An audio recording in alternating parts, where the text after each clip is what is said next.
Hi, my name is Elizabeth Hemming, and welcome to this professional development presentation that explains how we can all use the resources that have been created and crafted by myself.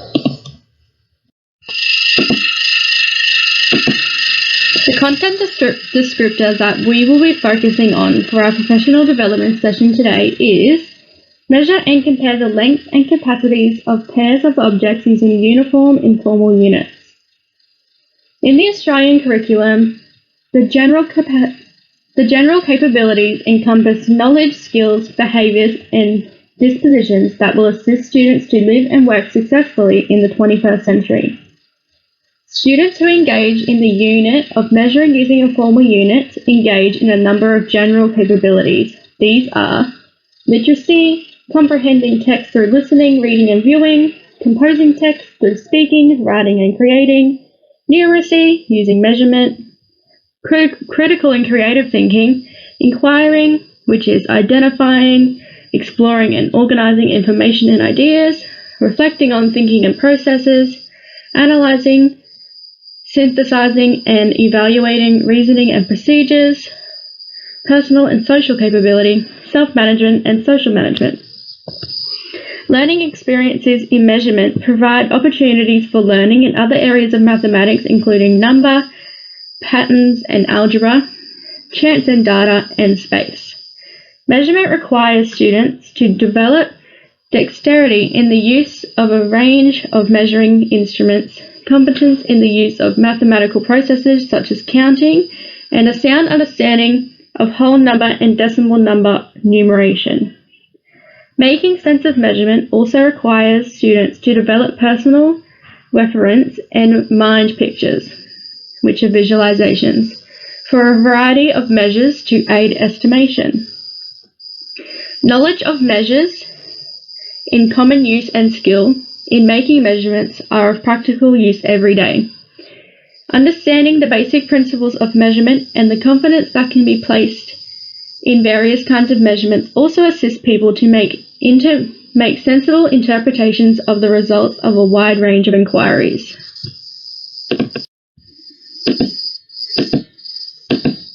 Students need to learn that there are certain conventions to be observed in the measuring process to ensure universal understanding of measurement.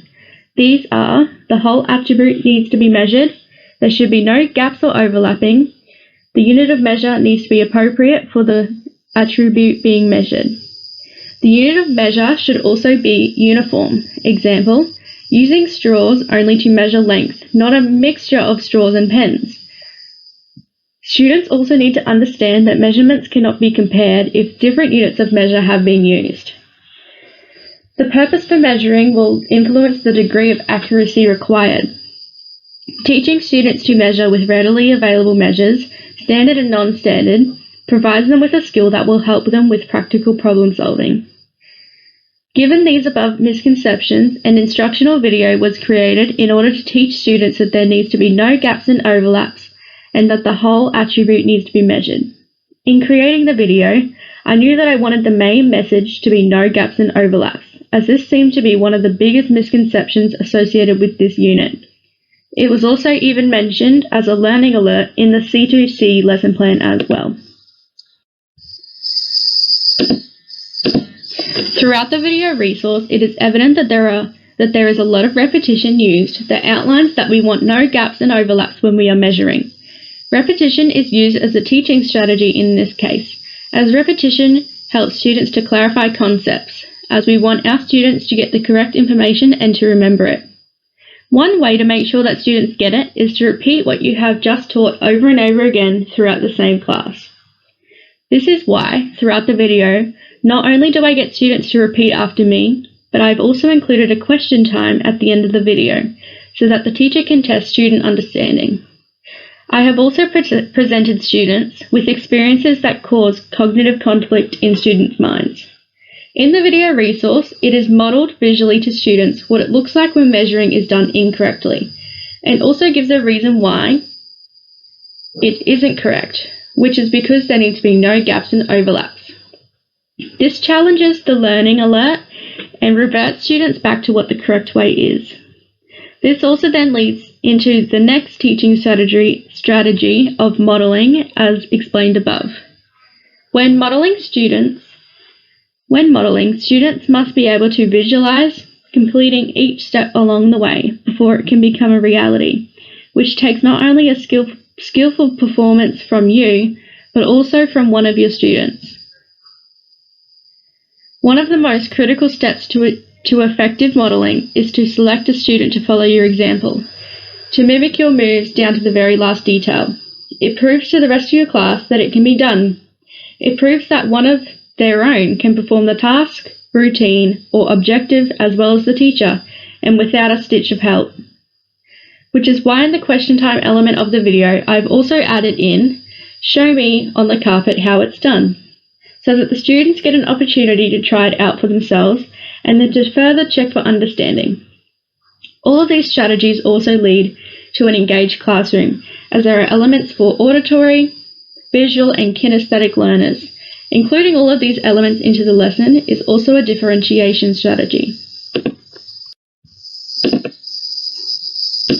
The key terminology that is required to explore the learning alert is related to measurement itself. There are a number of keywords that are associated within this unit. These are length, height, measure, compare, overlap, gaps, and uniform. The words that students may not have heard before is length, height, and even the word uniform in the context that it is used for in this lesson sequence/unit. In this case, the words length, height, and uniform are used in every lesson in the lesson sequence, so it is important that these words are mentioned throughout each of these lessons and consistently. It is critical for students to understand and use maths terminology in daily maths lessons. Maths has a language of its own and sometimes uses words that students are unfamiliar with. Smith 2018 also states that maths terminology plays a critical part in understanding maths concepts. In our case, students in Year 1 may not have heard these terms before, whether it be inside the classrooms or outside the classroom. So it is important that we are activating prior knowledge of this terminology. For example, in my case, my lesson plan in the introductions shows a brainstorming activity where students are asked questions such as, where have you heard people measuring the lengths of things? Or, what types of jobs do people have where they measure length? So, the word length is used multiple times throughout this introduction. Smith 2018 also shows that there are 3 main ways in which students' failure to understand maths terminology may show itself. Not responding to questions and seeming disengaged, unable to complete tasks that are heavy on written instruction, or unable to apply knowledge and understanding in maths tests. In this case, it would be our job as teachers to make observations of these things. Are they responding to questioning, etc.? These different terminologies are also something that we could be adding into our maths learning walls where students can look anytime.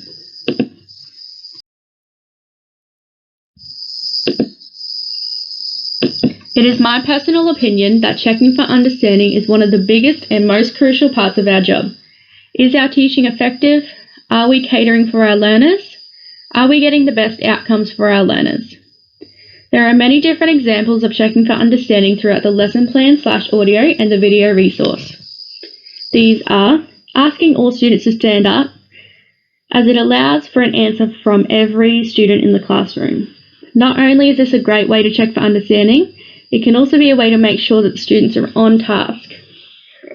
This strategy allows you to see which of the students need that extra help during the lesson, or even one-on-one consultation. Also through the differentiation strategy, by getting the small group of students who don't understand the concept together. This can be used in conjunction to the above checking for understanding strategy. By having a small group, the students are given time to ask any questions they have about the concept, learn the concept again without any distraction, and you can also hear the students' individual answers and further check for understanding after the consultation. Using question time. Give a short quiz at the end of the class to check for comprehension of the lesson.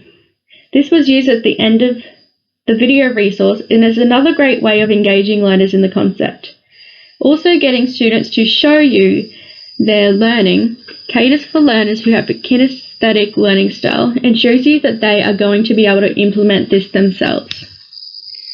I also checked student workbooks after the lesson and used stamps to provide feedback to the learners. We can also use a one-question quiz. Ask a single focused question with a specific goal that can be answered within a minute or two. You can quickly scan the written responses to assess student understanding. This is a straightforward strategy, and we would be implementing this in every single lesson. Another suggestion that could have been useful during this lesson that you could implement into these lessons or other lessons would be peer instruction. Perhaps the most accurate way to check for understanding is to have one student try to teach another student what they have learnt. If they can do that successfully, it's clear that they have understood your lesson.